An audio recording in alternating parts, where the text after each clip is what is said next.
As it's election day, we're going to read the story, I Could Do That. Esther Morris Gets Women the Vote. This year, this presidential election marks 100 years that women have had the right to vote for president.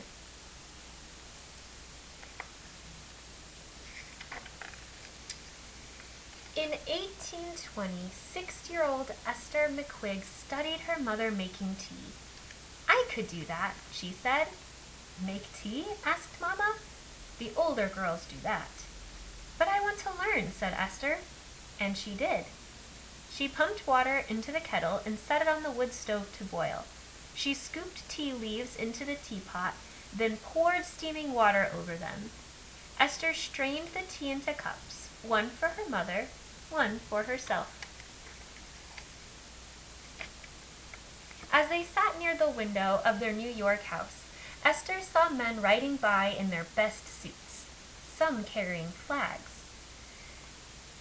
Where are those men going, Mama? Asked Esther. They are going to vote for the next president of the United States, Mama said. Will Papa vote? Yes, Papa always votes. Will you vote, Mama? No, dear, only men can vote. When Esther was 8, she watched her mother sew a fine seam. The needle pulled thread in and out, tracking tiny, even stitches across the fabric. Esther felt her hands mimicking her mother's. I could do that, she said. And she did. She made clothes for her dolls from scraps, and when her stitches became neat and straight, she sewed a shirt for Papa.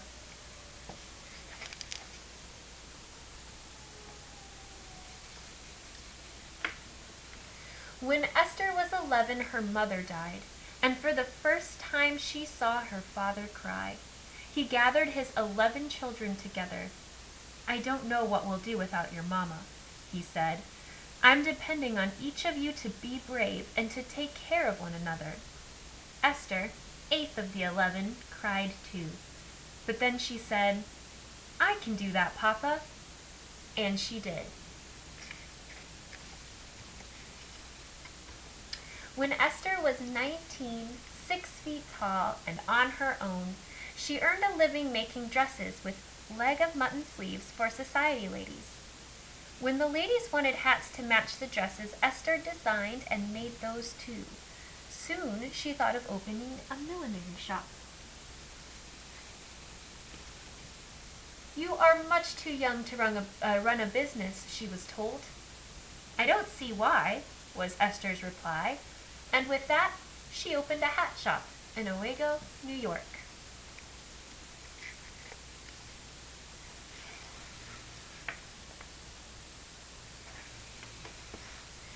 Esther started attending abolitionist meetings at her church, but a throng of people who believed in the right to own slaves threatened to stop the meetings even if they had to tear down the Baptist church where they were held.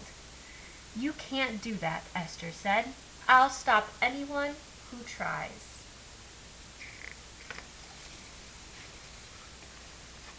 When Esther was 28, she married Artemus Slack, and a few years later had a son they called Archie. But when Artemus died in an accident, Esther made a big decision. I'm moving to Illinois, she told her friends. I'll claim the land Artemus owned there and raise our son. You can't do that, her friends cried. Illinois is the very edge of civilization. It's full of dangerous people and wild animals. Yes, she said, I can. And that was that.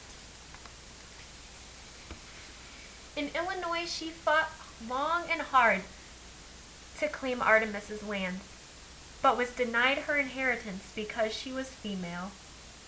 So Esther opened another hat shop.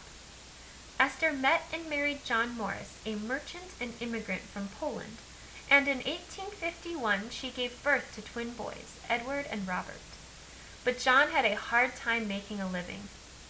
So while Esther raised the children, cooked the meals, and washed the clothes, she helped earn the money too.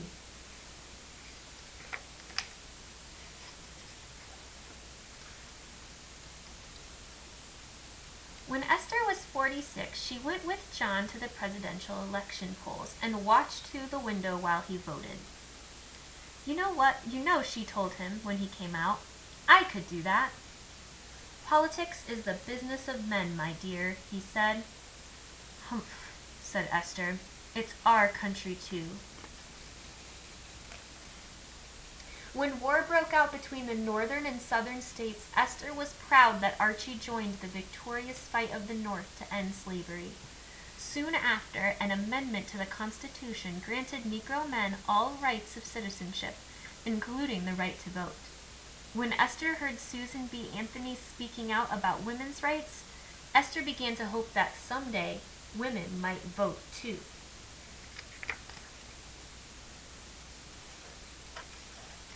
In 1869, when Esther was 55, she and her 18-year-old sons moved to the newly formed Wyoming Territory, where John and Archie, who'd gone there the year before, waited.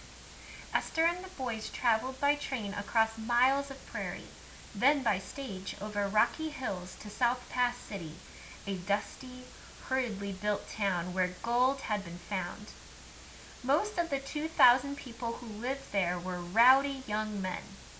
They worked in the mines by day, drank in the saloons by night.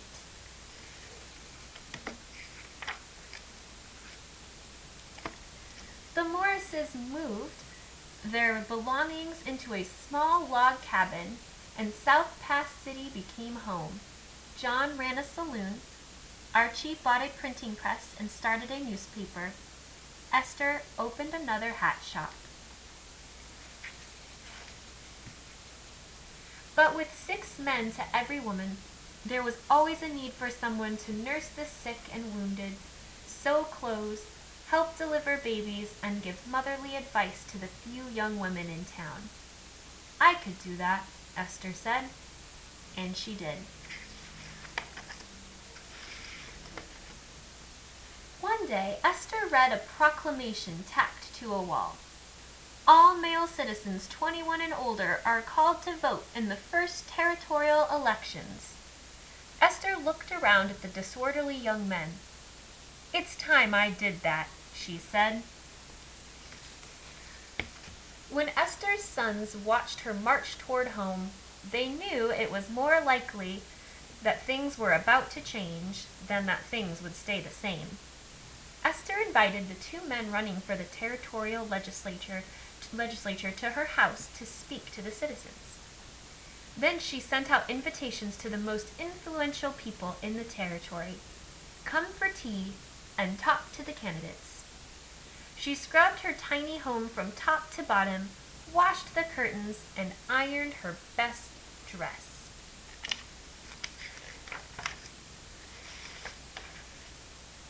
When the candidates and guests arrived, Esther served them tea.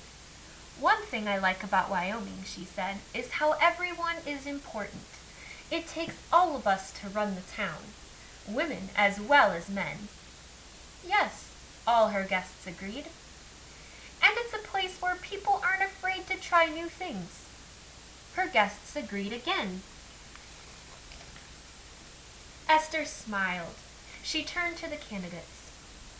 "Then would you, if elected, introduce a bill in the legislature that would allow women to vote?" Suddenly, in that tiny room full of people, not a sound was heard. Finally, Colonel William Bright spoke. "Mrs. Morris, my wife would like to vote too. She is intelligent and well educated. Truth be told, she would be a more informed voter than I. If I am elected, I will introduce that bill." Not wanting to be outdone, the other candidate, Herman Nickerson, also agreed. Applause broke out in that tiny cabin, and Esther dropped to her chair. "Thank you," she said. People warned her that once the bill was introduced, the men of the legislature would have to approve it, and the governor would have to sign it. This had never happened anywhere.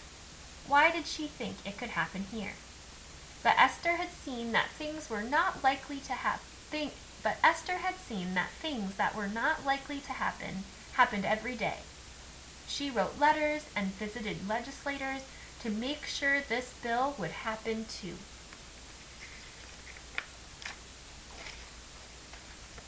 And it did.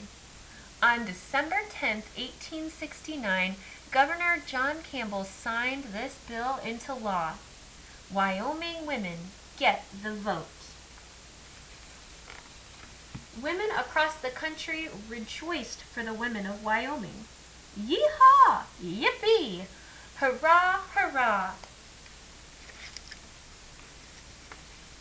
But some people didn't like it.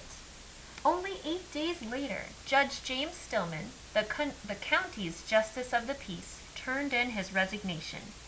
He refused to administer justice in a place where women helped make the laws. Word went out that a new Justice of the Peace was needed. Esther's boys turned to her. "Mama, you could do that," they said. And so she applied. Archie, then the clerk of the court, proudly swore his mother in, making Judge Esther Morris the first woman in the country to hold public office. But Judge Stillman refused to turn over the official court docket to Esther. "Never mind," she said. "Archie, will you please go to the mercantile and buy me a ledger? I'll start my own docket." And, of course, she did.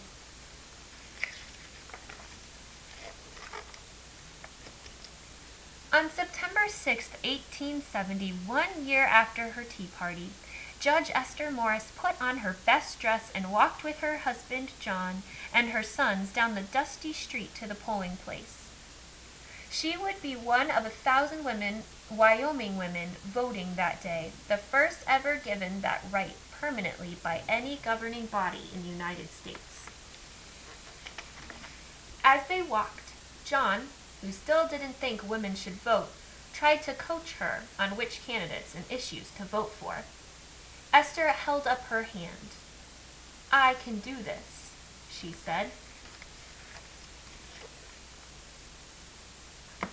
And she did. Now there's an author's note included here at the end with some more information from the historical background too.